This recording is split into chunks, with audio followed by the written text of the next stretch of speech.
Hello everybody, Dylan here. Now today we are going to be reading yet again another Chris Chan article. Now, just like I said last time, I really don't want to cover any more trolls right now. I covered all the shorter articles that I really wanted to on my own, and I feel like when I cover the other ones I should really have some friends on to help me read it because the articles get pretty long and my voice tends to cut out if I have to read for too long. So hopefully you guys like those, and today we're going to be doing something completely different. Today we're going to be talking about random access humor. Now, for those of you guys who are new to Chris Chan or just new to reading Sonichu in general, sometimes Chris Chan will say something completely random and irrelevant and never explain what the fuck he's talking about. This is his attempts to tell a joke, and hopefully today this article will be able to explain to you in a way so then you can understand what the fuck Chris Chan is attempting to do when he just blurts out some random shit either on Twitter, his comic, or on YouTube. Now, random access noun. I love how this is structured like it's an actual dictionary. Like, talking about Chris Chan has become so convoluted they had to actually make a dictionary to talk about this random fat autistic guy. Computing. Type of storage access where arbitrary data can be accessed as opposed to sequential access. See random access memory adjective. Number 2, quickism, non-sequential, lacking any coherence. Humor, noun, something funny. Quickism, something not funny, but which can be made funny when accessed randomly. See random access. Random access humor is Chris's terminology for the tendency to blurt out whatever random thought enters his mind, regardless of the relevance to any given situation. More traditional literary analysts would describe this as the literary device of non sequitur. The humor part of the phrase stems from Chris's assumption that if he says something completely irrelevant and random, then it's automatically funny, when most of the time it's completely nonsensical and infuriatingly unfunny. At this moment, the strongest portrayal of Chris's random access humor can be found in the CWC Flying Elephants video, which I may do a whole thing watching that later, or I may play sometime at the end of this video, who knows. But I want to point out this little thing with Wild Sonichu, because it's actually is one of my favorite lines from the Sonichu comic. This is from Date Ed, and in Date Ed, they're just sitting in a classroom learning, and then all of a sudden, out of nowhere,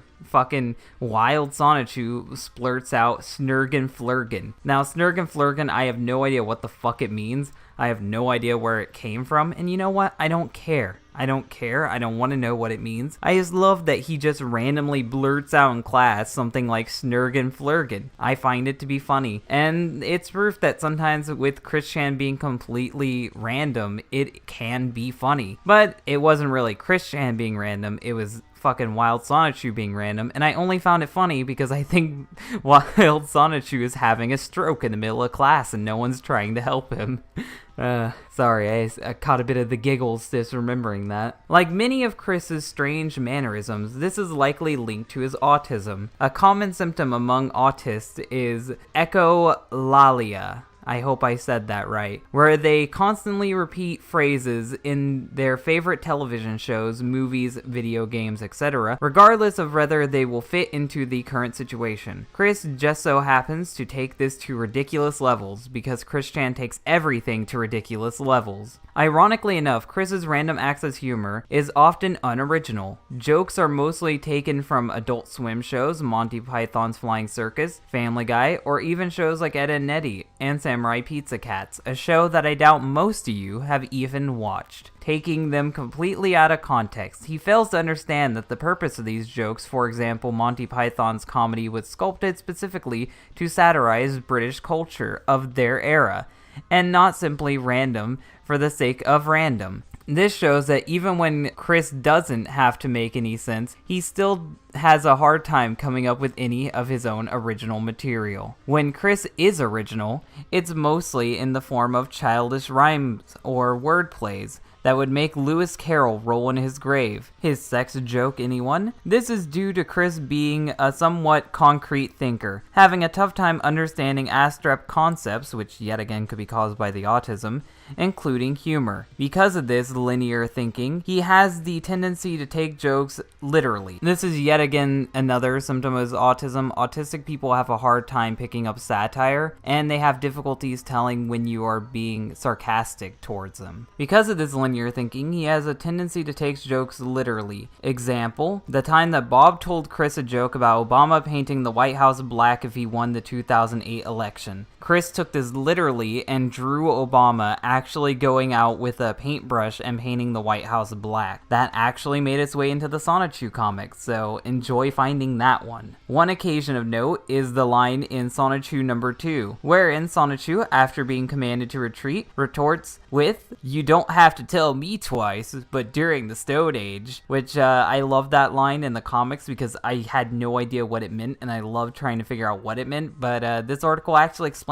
it for me. According to the comics official video book, the joke is you really need to tell these cavemen twice. So the joke is that Chris Chan thinks that cavemen are so dumb that you have to tell them things twice. But because he wrote just, "You don't have to tell me twice, but during the Stone Age," no one was able to actually figure out what the fuck he was talking about. It took Chris Chan literally explaining the joke verbatim for anyone to even get the attempt at humor. This is still something that happens with Chris Chan today. For example, his random Mo joke on Twitter, where he was trying to create one of the typical Bart calling Mo and leaving like a crank call, but he just failed completely at it. I don't remember the joke off of the top of my head, but it's one of the more relevant things, and this happened like right before the Twitter lockdown stuff. So even till this day, Chris Chan is still failing at telling jokes. But Chris fails to realize that as the joke is written in the comic, there is literally nothing to interpret as funny by any standard. This isn't too surprising since Chris has never shown interest in clarity for the audience and simply makes the comics for his own sake. That's why he spoils the comics all the fucking time. He can't actually tell a story. Like whenever there's any like type of conflict or any type of lingering cliffhanger, Chris Chan always has Magichan spoil everything. So if you're actually someone that's trying to read CWCki for the sake of reading it like a story, there's never any suspense because Magichan will fucking spoil it for you constantly. The randomosity is also questionable in that the alleged random jokes are also frequently repeated. Chris keeps retelling the same jokes that weren't funny in the first try. For example, if you are confused foreigner who have no idea what Nantucket is, you will Google it soon. Chris has specifically stated that he actually fears things that are beyond his control, a fear which falls nicely within the line of autism. Chris also uses the term random access memory, which basically, when he says something completely random without any intent of being funny, he tends to use these when a conversation is not going in the direction he wants it to, in hopes that interjecting with this other thought line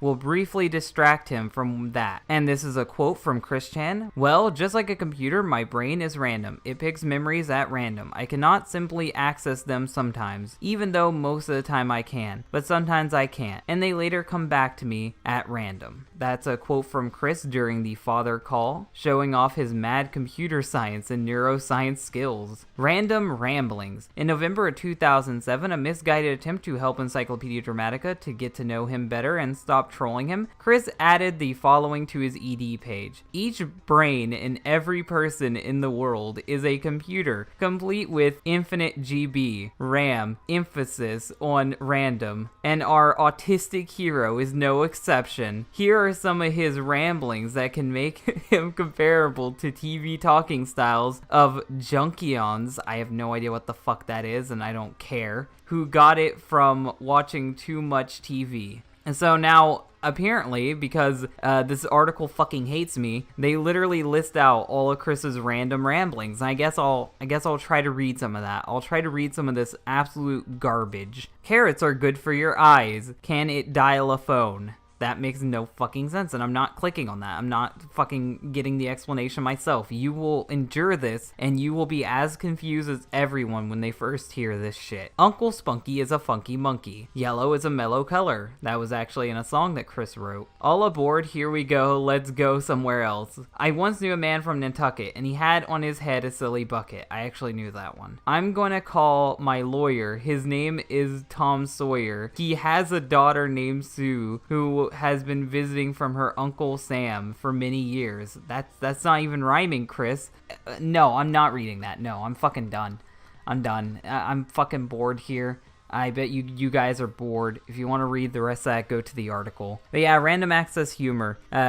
Basically, to sum it up, Chris Chan is a weirdo who says things randomly. Just know he's either trying to be funny or he's trying to change the subject because he doesn't like the conversation. Hopefully you guys like this mess of a video. It took me a bit to edit this because I kept fucking up on the reading of it because Chris Chan saying random things just confuses my mind when I try to put the sentences together. So yeah, if you guys like this video, hit the like button. If you really like it, share it. And if you have any other quickie article you would like me to read, comment that down below. Bye guys. But now for something completely different.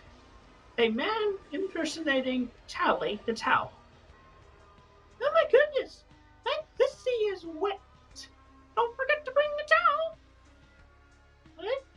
When your pussy is wet, you don't want to lose a bet. You want to dry yourself up right away. That's why Tally says, don't forget to bring the towel. Like it, No! No! I would like to make someone of superior intelligence. I'd like to hear the sound of two bricks being smashed together. I'd like to see 10 million stupid monkeys. I'd like to see John the Baptist impersonation of Graham Hill. Yes, it's historic impersonations. For continuity, yes, I'd do it. If it was valid. If the money was valid. I've heard of a Mrs. Society. I've heard of unisets, but I've never had it. Shut up, you drive me crazy.